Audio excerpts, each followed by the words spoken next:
المهاجرين والأنصار والذين اتبعوهم بإحسان رضي الله عنهم ورضوا عنه إلى آخر الآية. وكان النبي صلى الله عليه وسلم بلغوا عني ولو آية أو كما قال النبي صلى الله عليه وسلم. Hadirin yang semua yang dirahmati Allah Subhanahu wa Ta'ala, bersyukurlah kita kepada Allah Subhanahu wa Ta'ala sebab daripada hidayah taufik daripada Allah Subhanahu wa Ta'ala sehingga mampulah kita melaksanakan salah satu perintah Allah Subhanahu wa Ta'ala, yaitu salat subuh sebagaimana yang dicontohkan oleh baginda Nabi sallallahu alaihi wasallam dengan berjamaah.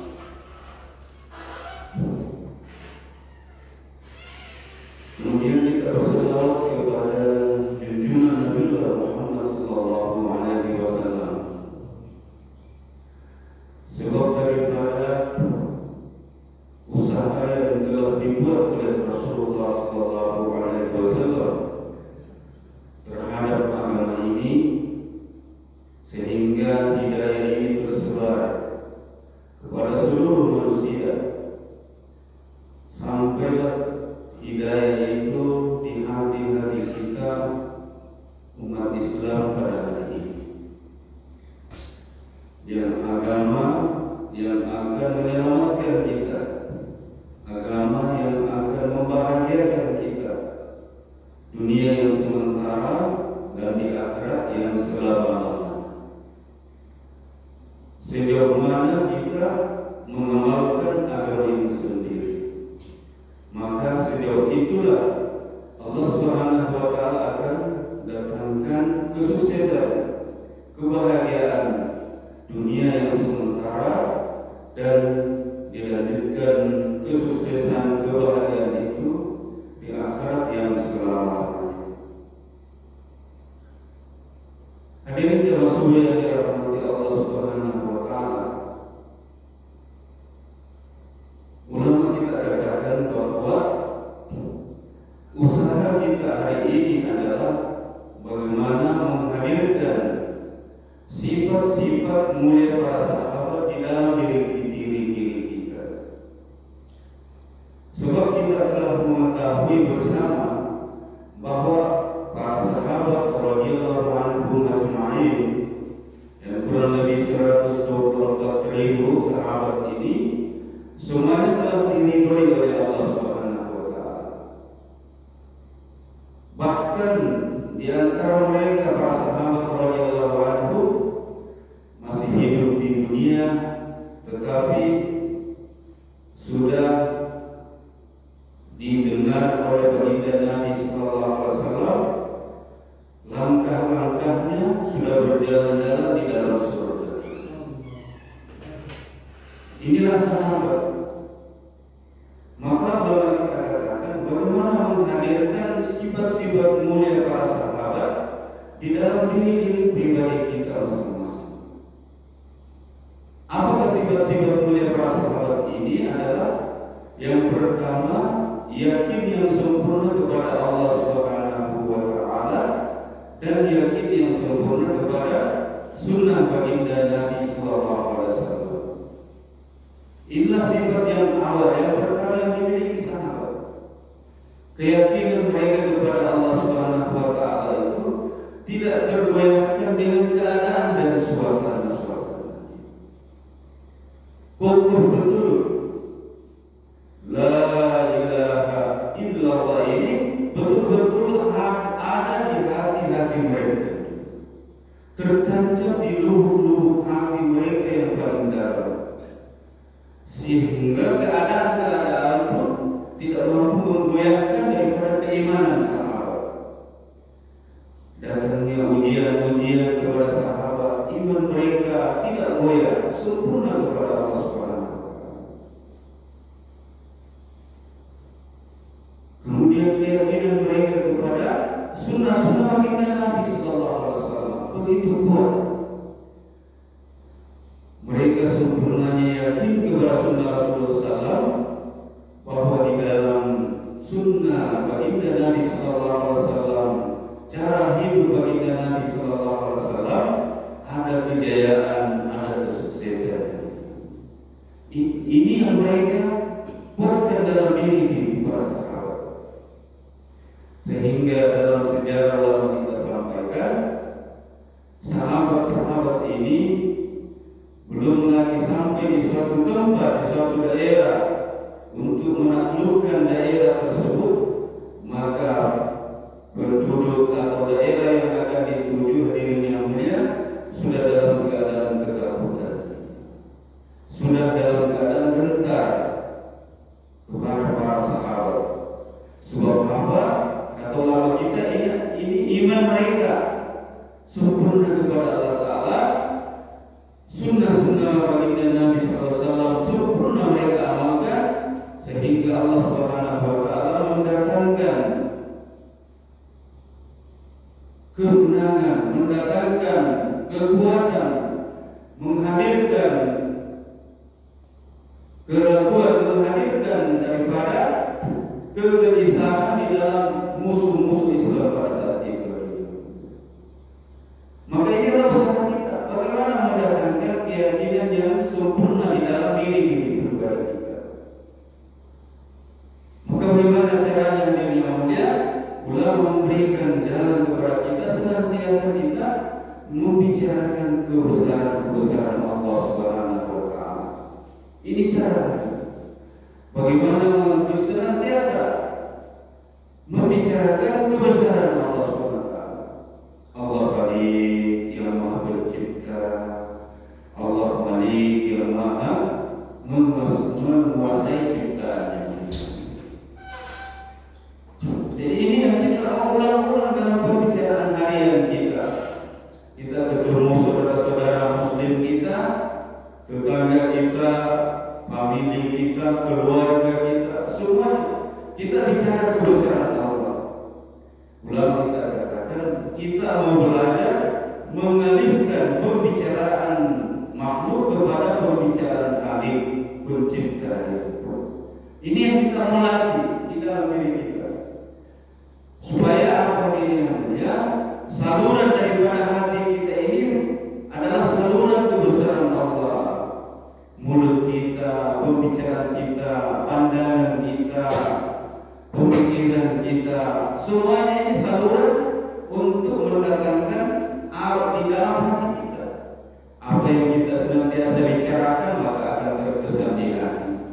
Apa yang senantiasa kita lihat maka terkesan di hati. Apa yang senantiasa kita pikirkan maka terkesan dalam hati. Dan apa yang senantiasa kita kerjakan maka semua terkesan dalam hati.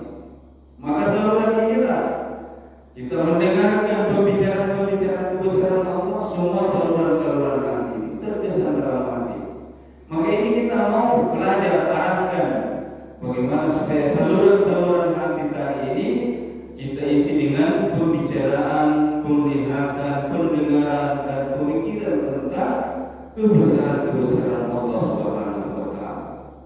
Sehingga yang mulia, ketika wujud dalam hati-hati kita ini kebesaran Allah, maka diberikan kita jaminan daripada Rasulullah SAW, maka nabi akhir kalamihi la ilaha illallah dakhala jannah.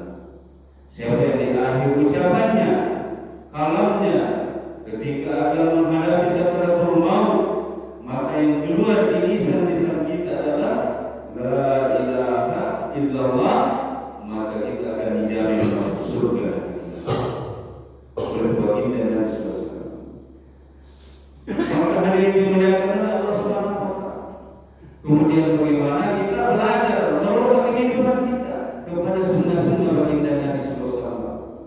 Kita datangkan keyakinan dalam diri kita bahwa di dalam kehidupan sunnah baginda Nabi SAW ini ada kejayaan, ada kesuksesan. Yakinkan dalam diri kita, sekecil apapun itu, kalau itu sunnah baginda Nabi SAW, maka pasti dan pasti akan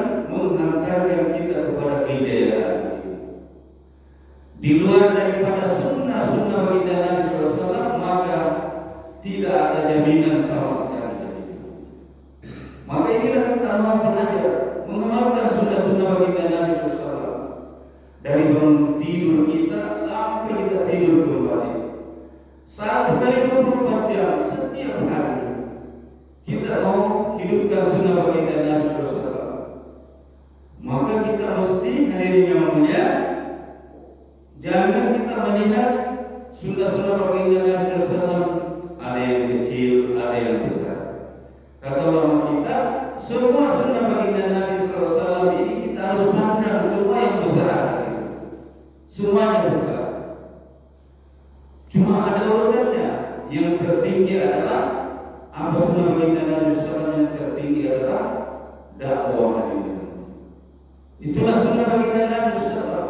Perilaku baginda Nabi SAW setiap hari. Beliau telah berdakwah siang dan malam. Itu sunnah baginda Nabi SAW yang tertinggi kata ulama. Dalam riwayat ini disampaikan ulama kita bagaimana baginda Nabi SAW ini mendatangi paman beliau Abu Jahal yang masih dalam keadaan kufur kepada Allah di tengah malam. Di tengah malam, pada saat hujan yang sangat lebat, sangat deras hujannya, maka baginda Nabi SAW ulama kita sampaikan, maka dia telah berkata bahwa orang yang mengetuk pintu rumah saya ini pasti orang yang baginda Nabi SAW Abu Jahal di dalam disampaikan ulama kita bahwa baginda Nabi SAW datang di tengah malam, didatangi rumahnya. Maka Abu Jahal berkata bahwa orang ini betul-betul berhajat kepada saya. Apapun yang dia minta saya akan kasih. Karena dia datang tengah malam, hujan lagi. Maka begitu dibukakan pintu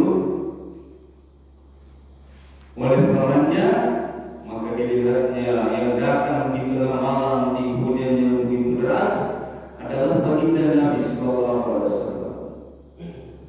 Maka disampaikan, apa mau kamu wahai keponakan? Maka akhirnya yang mulia, ulama kita katakan yang disampaikan Rasulullah SAW, wahai umatku, ucapkan la ilaha illallah. Maka setelah itu dia diusir, dibanting pintu hadir, diusir keluar daripada pintu rumah paman beliau sendiri. Ini di tengah malam. Maka ulama kita ini derajat yang tertinggi sunnah baginda Nabi SAW adalah dakwah.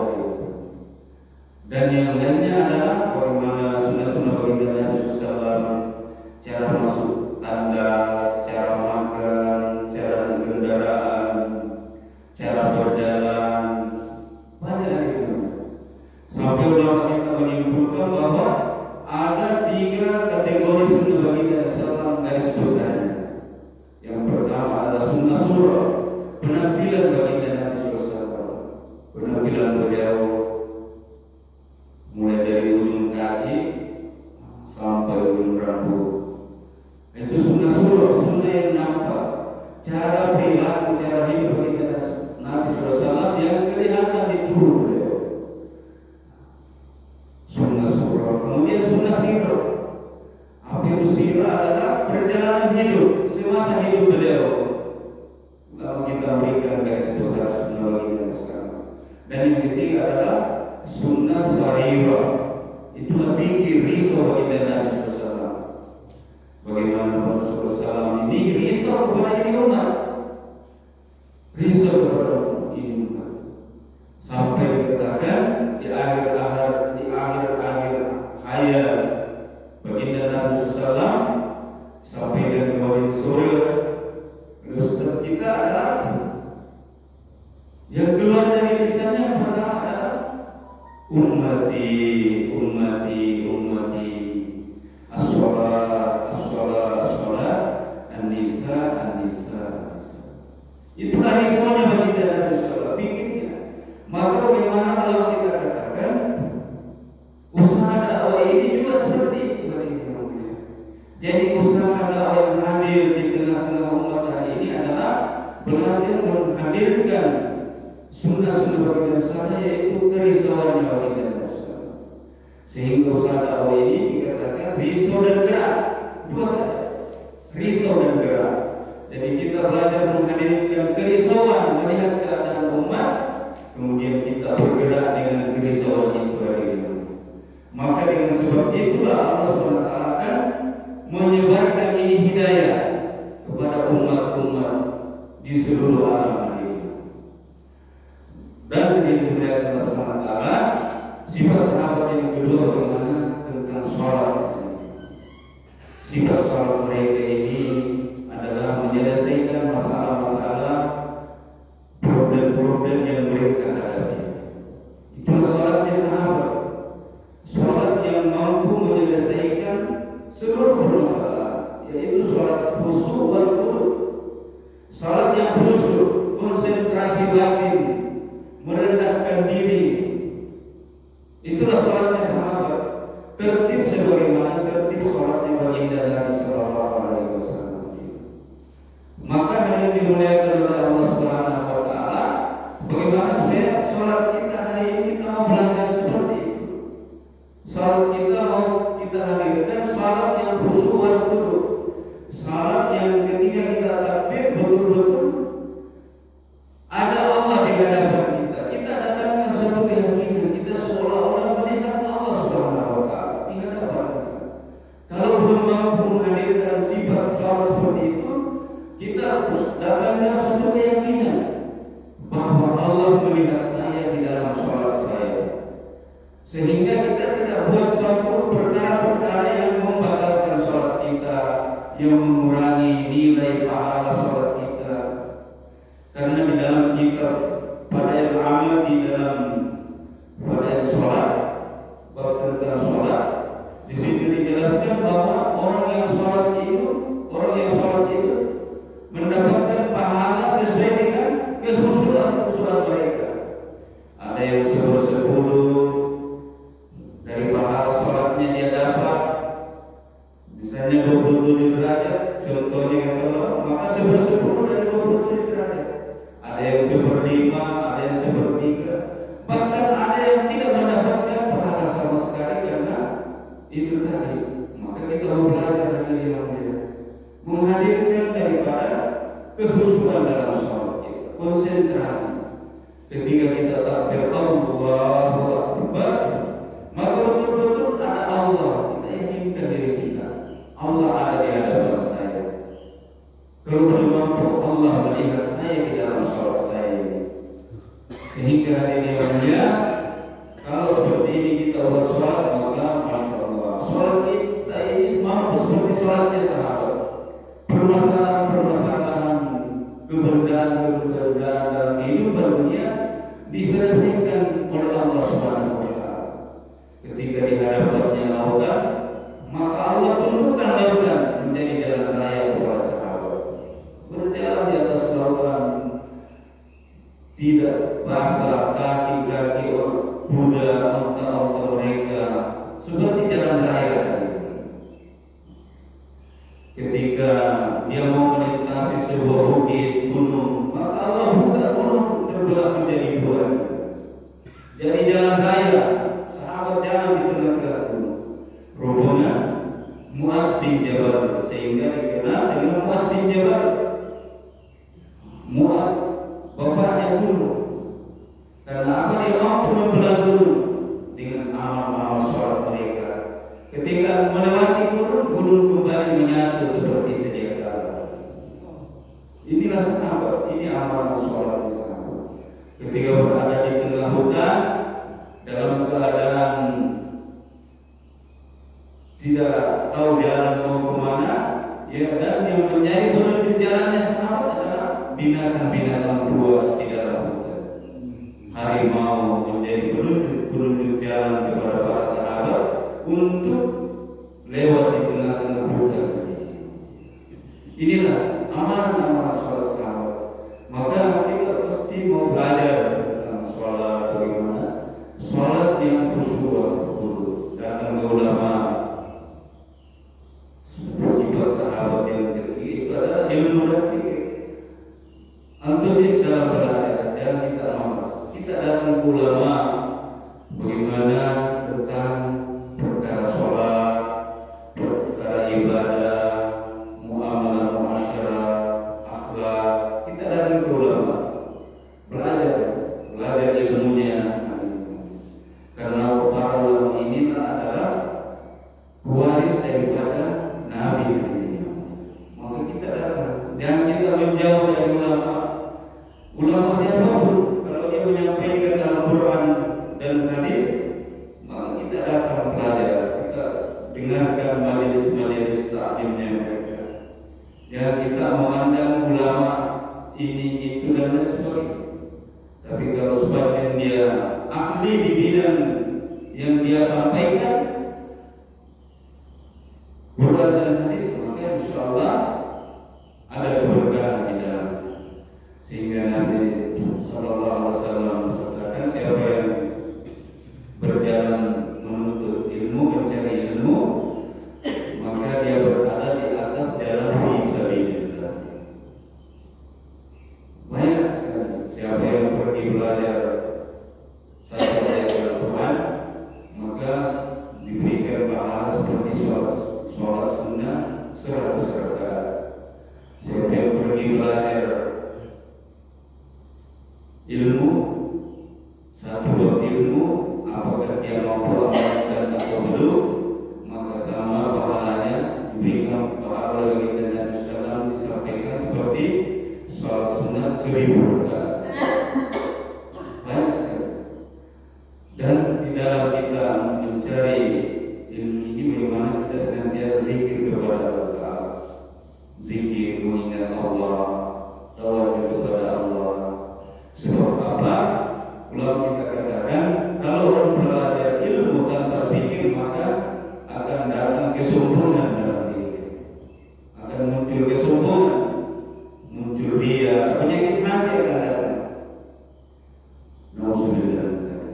Ketika datang kesombongan, kata Nabi Sallallahu Alaihi Wasallam lebih artinya dalam diri manusia apabila ada rasa sombong walaupun sebesar biji zarah, maka tidak akan mencium baunya surga. Karena yang pantas sombong ini adalah hanyalah Allah Subhanahu Wa Taala. Hamba ini tidak ada hak, kata ulama kita, tidak ada hak. Maka dalam menuntut belajar ilmu ini, bagaimana senantiasa baik dengan zikir, zikir yang kuat kepada Allah Taala, supaya akan muncul tawadhu, rendah hati, rendah diri. Maka yang dimuliakan oleh Allah Subhanahu Wa Taala, bagaimana dalam hidup kita ini kita belajar sifat sahabat yang tepat, yaitu ikramul muslimin. Kita menghadirkan ikram, kasih sayang, timbulkan kasih sayang di antara saudara-saudara muslim kita. Bagaimana caranya adalah kita memandang ulama, kita muliakan ulama yang lebih tua daripada kita, kita hargai, kita hormati.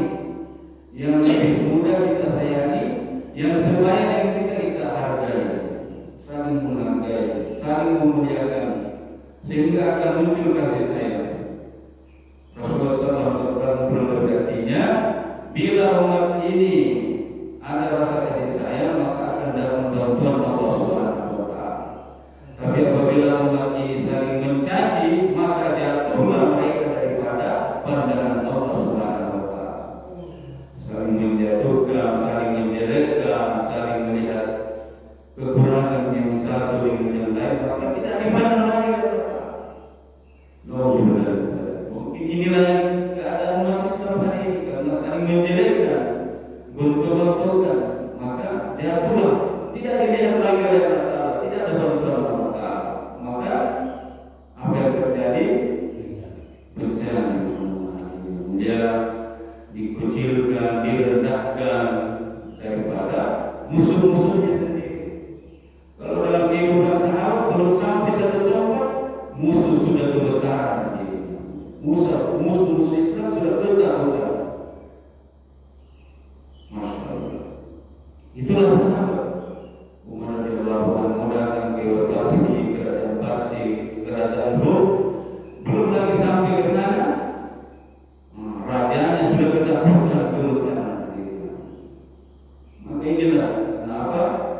muncul kasih sayang, saling menghormati, saling menghargai. Maka bagaimana kita saling memuliakan diri. Kemudian bagaimana amal kita ini kita sandarkan kepada ikhlas karena Allah Ta'ala. Itulah sifat sahabat yang kelima, tashilun niat. Niat yang ikhlas, beramal, tidak beramal, senantiasa hanya mencari ridha Allah Subhanahu wa Ta'ala. Maka ulama kita katakan bagaimana menghadirkan ikhlas ini di awal kita beramal, periksa niat kita. Periksa niat kita, awal kita mau beramal. Sementara kita beramal, sedang kita beramal, periksa niat kita. Dan selesai kita beramal, periksa lagi niat kita dan kita banyak istighfar kepada Allah Ta'ala. Dengan banyak kita istighfar selesai melakukan satu amalan dalam agama kita ini, maka mudah-mudahan istighfar itu diterima sehingga amal kita diterima oleh Allah Ta'ala. Kemudian sifat sahabat yang terakhir yang keenam adalah dakwah atau khuruz fi sabilillah, sifat pengorbanan atas agama. Maka ulama kita katakan, kenapa para sahabat ini diberikan sifat-sifat mulia oleh Allah Ta'ala? Karena mereka betul-betul memiliki sifat yang keenam, berkorban atas agama. Hari ini yang mulia kita sudah melihat, mendengar, menyaksikan keadaan umat hari ini, saudara-saudara muslim kita. Perkara-perkara yang paling urgent dalam ibadah seperti sholat, umat Islam berlomba-lomba tinggalkan. Tidak terkesan lagi dengan suasana azan ketika berkumandang di mana-mana. Maka ini adalah tanggung jawab kita bersama. Orang yang telah diberi taufik hidayah oleh Allah Ta'ala untuk mengamalkan ini Islam, maka bertanggung jawab juga atas saudara-saudaranya yang lain bagaimana supaya sampai hidayah kepada mereka. Bagaimana caranya? Kita belajar berkorban atas agama. Dengan kita berkorban atas agama, maka Allah akan sebarkan ini hidayah. Allah akan sebarkan hidayah. Sebagaimana sahabat puncak-puncak kata ulama kita, pengorbanan sahabat terhadap agama, maka orang yang benci Islam sekalipun, maka akhirnya dia telah masuk juga ke dalam Islam. Sekelas Hindu, bagaimana sebelum dia kenal Islam, dia membongkar, mencari-cari daripada paman baginda Nabi Sallallahu untuk diambil isi hatinya, diambil hatinya. Bagaimana kejamnya kepada Islam sebelumnya Islam. Tapi begitu terjadi Batu Makkah, Masya Allah, ketika puncak pengorbanan para sahabat, Allah lihat kesungguhan sahabat terhadap agama, pengorbanan terhadap agama, maka orang yang begitu benci luar biasa kepada Islam, akhirnya dia masuk ke dalam Islam juga. Maka orang kita katakan, ketika ditanya, kenapa kamu masuk Islam? Wahai Hindu. Maka apa yang dia jawab? Bukan saya yang masuk ke dalam Islam, tetapi hidayah Islam itulah yang datang masuk ke dalam diri saya. Allah. Itulah hidayah, itulah kemenangan yang sesungguhnya. Iza ja'a nasrullahi wal fath. Ketika manusia berbondong-bondong kepada hidayah, kepada agama Allah Subhanahu wa Ta'ala. Bagaimana caranya supaya manusia berbondong-bondong kepada hidayah? Maka kita hari ini mesti bersungguh-sungguh berkorban sebagaimana sahabat. Bersungguh-sungguh berkorban, keluar jalan Allah Ta'ala, tinggalkan kampung halaman, tinggalkan kesibukan sementara, tinggalkan dari manusia. Berjalan di muka bumi ini, membawa ini agama, menyebarkan hidayah, menyampaikan agama kepada saudara-saudara kita. Maka Allah akan sebarkan ini hidayah. Mudah saja bagi Allah Ta'ala kalau kita memberikan hidayah kepada satu orang hamba, sangat mudah. Tapi Allah mau melihat, Allah mau meninggikan derajat umat ini sebagai pewaris, sebagai pelanjut daripada risalahnya, dakwahnya Rasulullah SAW. Maka Allah memanfaatkan umat ini sehingga meninaikkan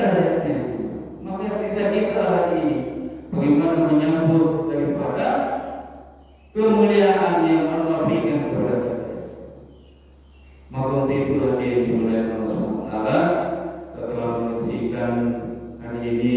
Alhamdulillah Allah SWT berikan kemudahan kepada saudara-saudara kita baru mengadakan pertemuan di Pakistan. Masya Allah, banyak sekali orang keluar. Ada yang keluar 1 tahun, ada yang keluar 7 bulan, ada yang keluar 4 bulan.